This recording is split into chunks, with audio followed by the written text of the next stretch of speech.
The minority tug of war, the House of Representatives, not over, far from over. This is On the Record. I'm Pia Hontiveros. Joining me in this episode are minority leader hopefuls, although they all say they are the rightful minority leader. Congressman Michael Eugene De Vera is here in the studio, and Congressman Miro Quimbo joining us via Skype. We're also going to have an ally of minority leader, another minority leader, Danny Suarez, Representative Lito Atienza, who's going to join us by phone. We hope to hear from him in just a bit.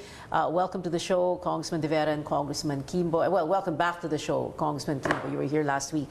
But let's begin with Congressman De Vera. Before anything else, you are a party list representative of the ABS party list. Yes, no? Pia. And that is a party list of?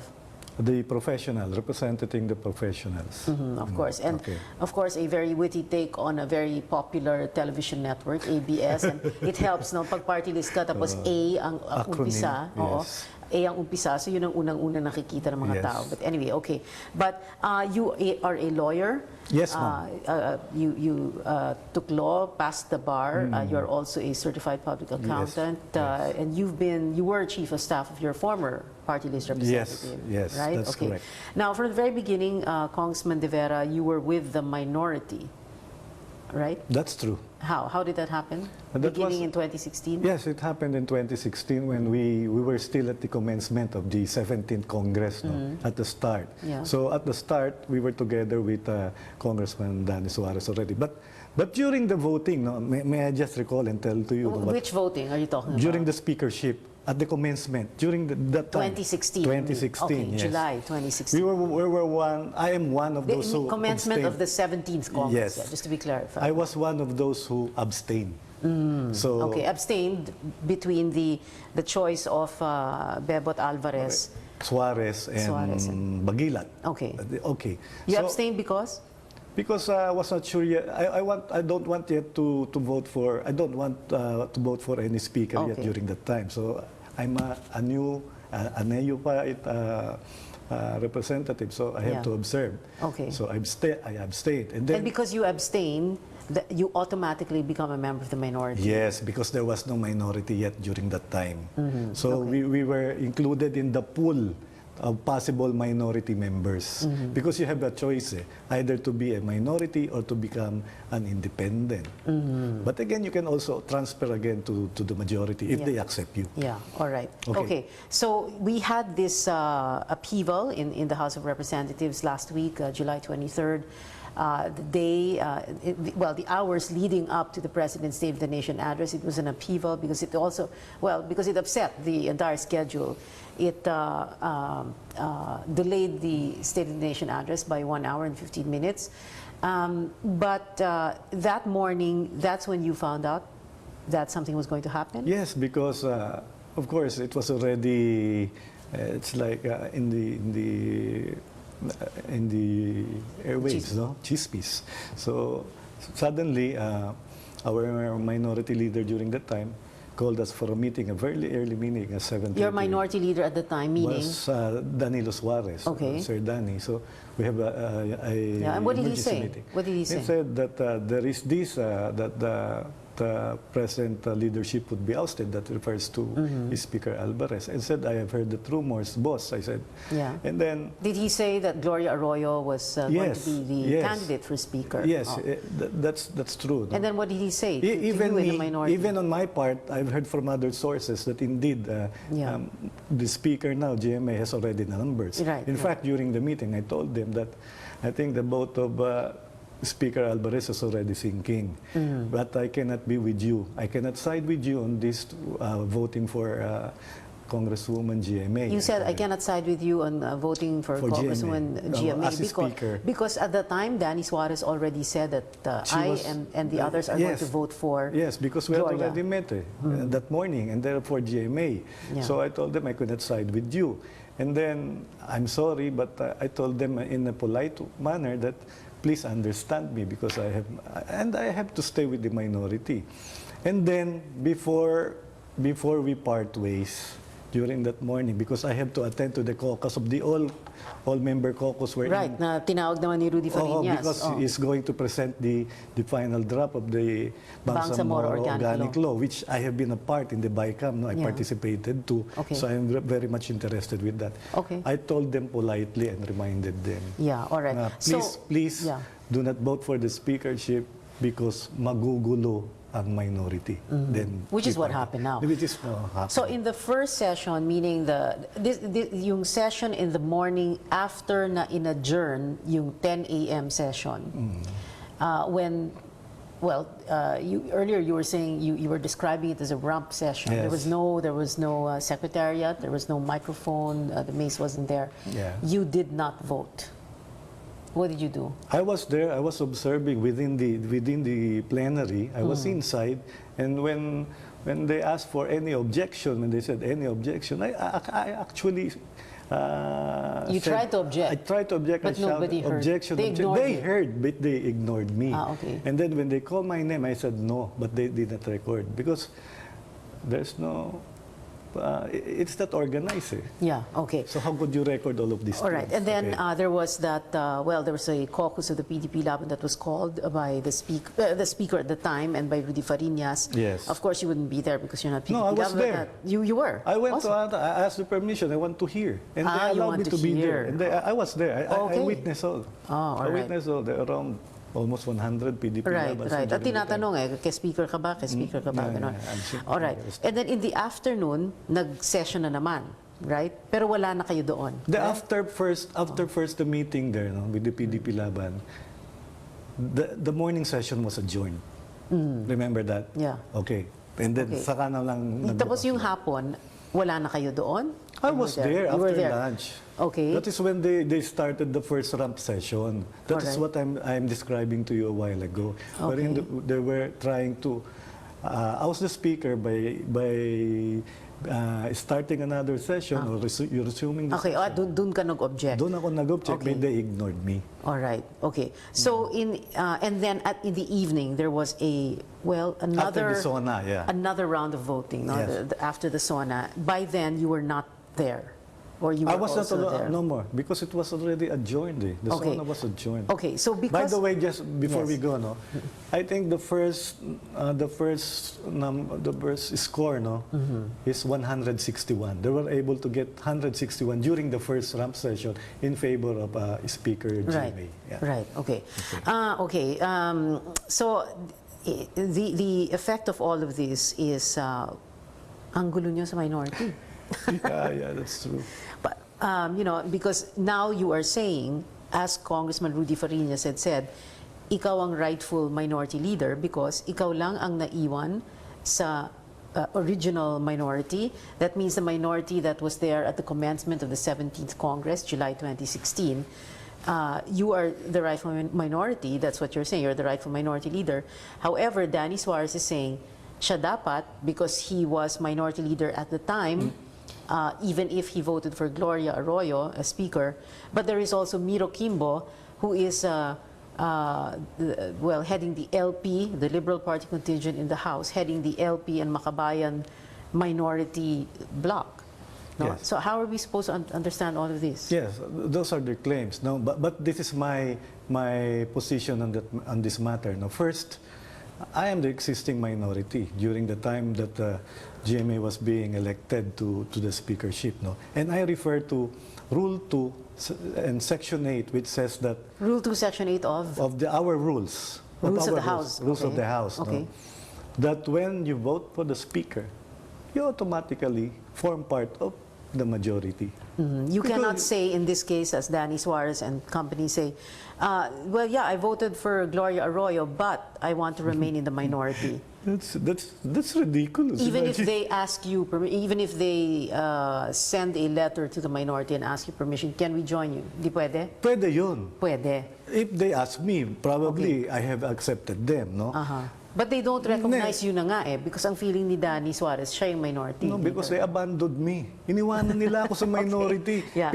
Binabaliktad nila. Ang sabi nila, ako nag-abandon sa kanila. But no, Okay. they went to the majority. We're going to talk to Miro Kimbo in just a bit. No? But before we call on him, sina Miro naman, hindi na, What were they at the beginning? They were independent? No, They were Miro was a part of the majority. majority.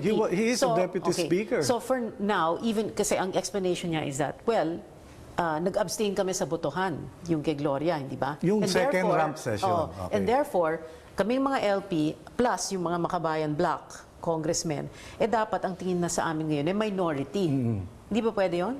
No, that's the interpretation of, Yeah. of Section 2, Rule 8. Because in the Section 2, Rule 8, Section 8, Rule 2, it says there that when there is no existing minority yet, his interpretation would apply. But on my part, since there's already an existing minority, then Yeah. she Okay. cannot claim that. All right, we're going to talk to Miro Kimbo now. He's joining us via Skype. Congressman Kimbo? Hi Pia. Yeah. Hi Eugene. Hi, boss. Hi, boss. Okay, so Congressman Kimbo, can you respond to what is being said here? You're not, Yeah. in essence, what needs to happen in the interpretation of Eugene De Vera is that you should ask him, as the minority leader, for permission to join the minority. Well, unfortunately and obviously I don't agree with this interpretation because, Pia, all the legal gobbledygook is being done just to confuse everything here. First and foremost is, I think, what needs to be established is that you cannot have Danny Suarez as minority leader. Not because he's a bad person, but he's a wonderful guy. But it is very basic anywhere you go in the world that whenever there's a vote for speakership, when you vote for the winning speaker, you automatically become part of the majority. I don't refer to anything else but the very same rules that Kong Eugene has mentioned, which is Section 8, Rule 2. Those who vote for the winning candidate shall form or constitute the majority. So Yeah. But in your it's as case, basic as that. But Miro, in your case, ang sinasabi kasi ni Eugene De Vera dito is that dapat kayo sa LP, mag-apply kayo sa kanya. Hindi pwede eh. Hindi? Hindi rin tama kasi magiging inconsistent din. No? And this is not a theory. The philosophy behind every speakership vote is that each time there is a speaker war, people have to cast their vote. Nakasulat sa rules, yung all members are to vote for the new speaker, not only casting their vote, but with their votes being recorded. Why is that important? Because it determines each time you vote for a speaker who is part of the minority or majority. That's very, very important. So each time you have a speakership vote, you actually reconstitute both the majority and the minority depending on who wins. Kasi hindi naman po pwede na yung dating majority, natalo yung inyong dating speaker, that you will be still part of the majority or be still the majority leader. Hindi naman tama yun. And further, lastly, is that I think that with the theory of sila Kong Eugene is that si Danny Suarez used to be minority leader, voted in favor of the winning candidate, he became part of the majority. Paano kami? Dati kaming majority, nag-abstain kami under the rules. If you abstain or you vote for the losing candidate, you will be now part of the minority. Bakit pag kay Danny Suarez, effective yung change because of his vote? It becomes automatic, sa inyo hindi? Sa amin, hindi automatic. Parang the sauce for the goose has to be sauce for the gander. I mean, I think that's where the entire legal theory of sila Kong Rudy Fariñas really fails. But like I said, if there's anything common between him and us is that we all know for a fact that when you vote for the winning speaker, you have to be part of the majority, and a majority member cannot be the leader of the minority. Yeah. Well, Congressman Miro, we need to take a break, but before we do, I'm going to ask a question, and I'd like you to answer it when we come back. A while ago, we have, every time we have a guest on the television show, we have what we call a card gen, the name of the person. And then yun, ang sa tabi ng pangalan nyo, and same goes, if I'm not mistaken, kay Congressman De Vera, wants to be minority leader. Hindi minority leader. Ang gugulo kasi, tatlo kayo eh. Anyway, we need you to respond to that in just a bit. We'll take a short break. This is On the Record.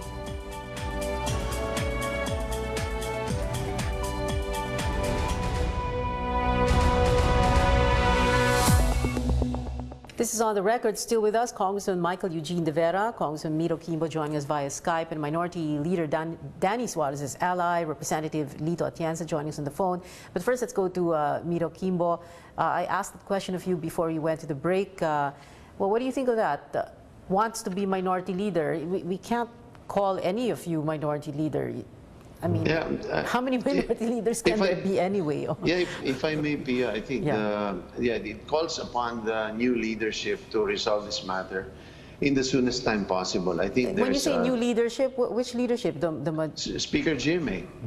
GMA, the majority will resolve the war among the minority? Not the majority, but rather, end of the day, it's now going to be a leadership call. Like I always say, which direction will the leadership take? Will it take a risky position, having a minority led by somebody who is part of the majority, or will it take the right step? Of course, that's my position.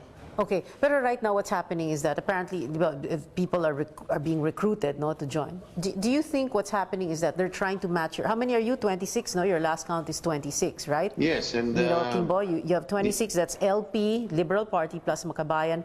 Do you feel that what Danny Suarez's group is doing is that they're trying to match that number or go beyond that number? Yeah, they're trying to recruit, and in fact, they're successfully recruiting people to be able to match or even exceed that. I mean, that's a typical activity of a majority trying to control the minority. And it's just a matter of a few more days before they can do that, because, in fact, they did that in 2016. It was really a first where not only 10, 20, but close to 30 of majority members who abstained just to become part of the minority, so that they could edge out the Liberal Party in the minority. But they won't get anyone from you. Yung 26 na pinapakita namin na pangalan na sa inyo, na Quimbo Minority Bloc, hindi na nila makukuha yan. Right? Well, of course. Doon na lang sila mag-recruit sa majority. Anyway, since we're talking about them, let's talk to them. Congressman Lito Atienza is joining us. He's an ally of Congressman Danny Suarez. Sir?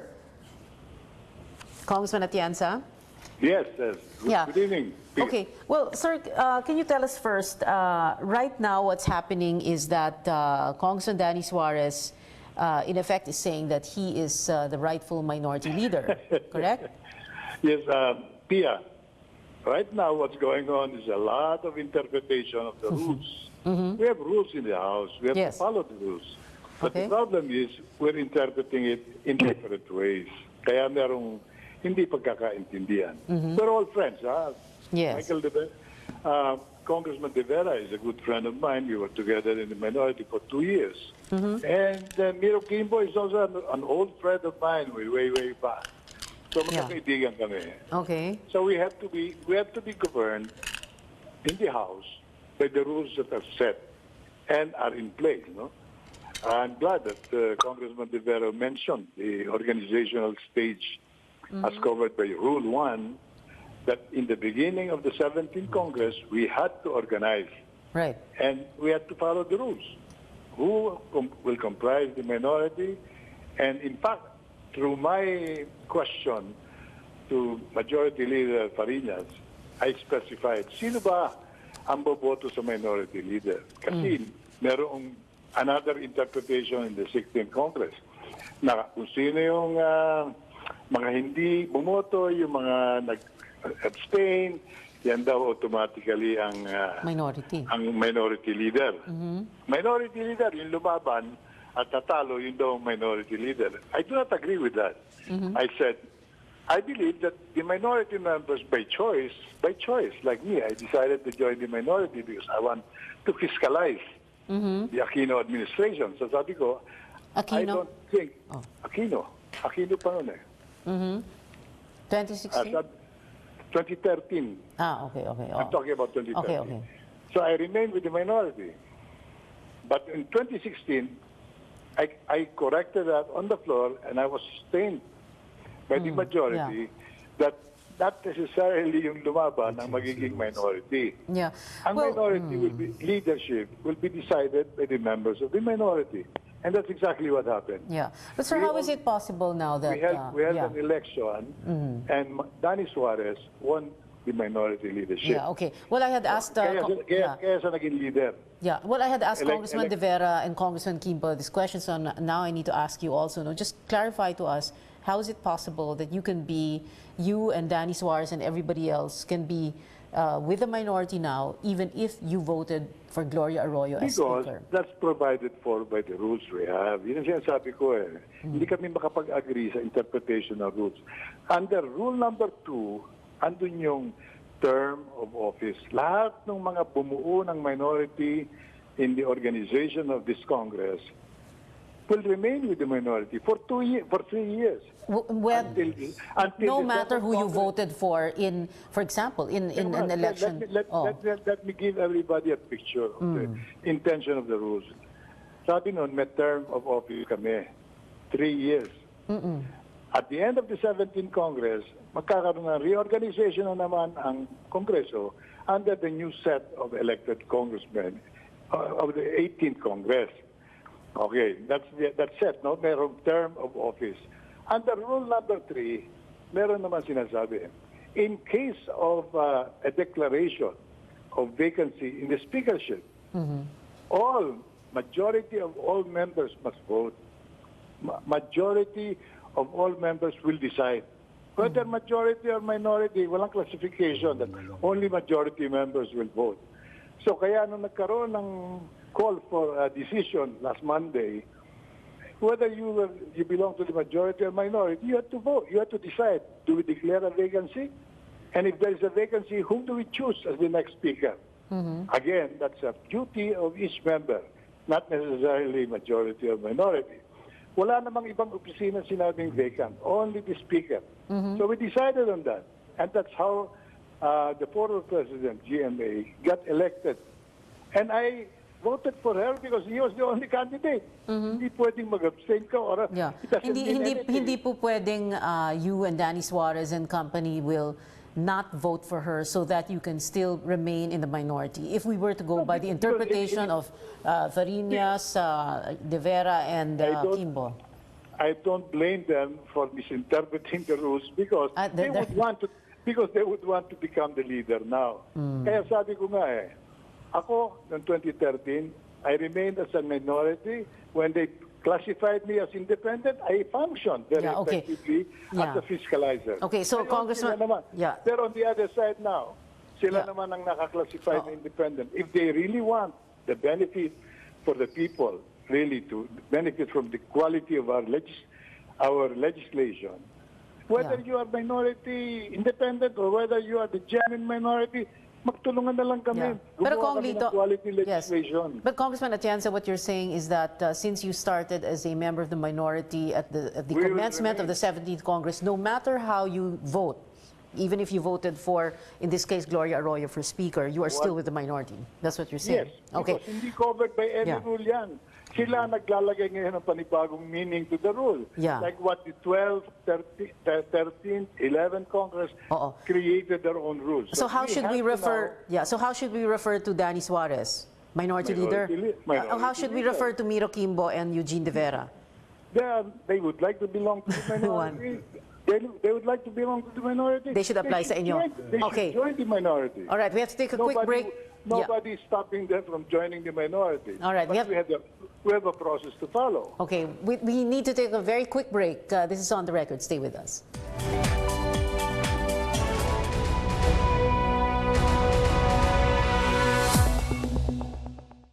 This is the final stretch of On the Record. We're talking about minority wars in the House of Representatives. Final words now from first, Congressman Lito Atienza. Salamat, Pia. Anyway, I'm appealing to my colleagues, Congressman De Vera, Congressman Kimbo, and the rest of the groups. Magkaisa na kami. If you would want to belong to the minority, then go through the process of applying, and if your application is approved, we would work together in the minority. Whether you are the leader or not, kailangan handa tayong magsakripisyo para makabuo tayo ng mga magagandang batas which will answer the economic problems that we are facing today. Pero kayo there are very critical issues that need to be discussed. We need an effective organization of Congress, an orderly organization between a majority and a minority. Yun ang purpose ng organizational requirement of the rules. And you're saying that you will be the constructive minority, no? We have to, because hindi naman ito personalan. We should not consider our personal ambitions in drafting laws. Kailangan dito selfless ka. Huwag mo isipin yung honor, yung glory. Kailangan dito isipin mo ang kagalingan pambayan. Now, we have different interpretations of the rules. Yan ang problema namin ngayon. The majority will have to decide on that soon. Okay. I hope Kong Lito, that on Monday. Yes. And whatever decision they make, I will respect. Okay. And Kong Lito, you are on the floor, Yes. and it will be decided on by the body. And Kong, nagre-recruit kayo, hindi po ba? Yes or no? I have not recruited anyone. Not you personally. And I Okay. do not intend to. Because Okay. I respect the decision of members. I respect each member of Congress, including Kimbo, including De Vera, on their conflicting interests and decisions and positions today. But I am still working. I'm still willing to work Okay. with them All right. if they apply for a membership in the minority. If they apply. Kong Miro, final words. Yeah, I think more than anything else, a minority needs to be credible. It's not just whether, like I said, any Congress, any legislature in the world, when there is a leadership shake-up, the minority and majority is also shaken up. In the Senate, this is the practice for many, many years. Quite recently, they had a change in leadership with Tito Sen becoming the Senate President over Senator Coco.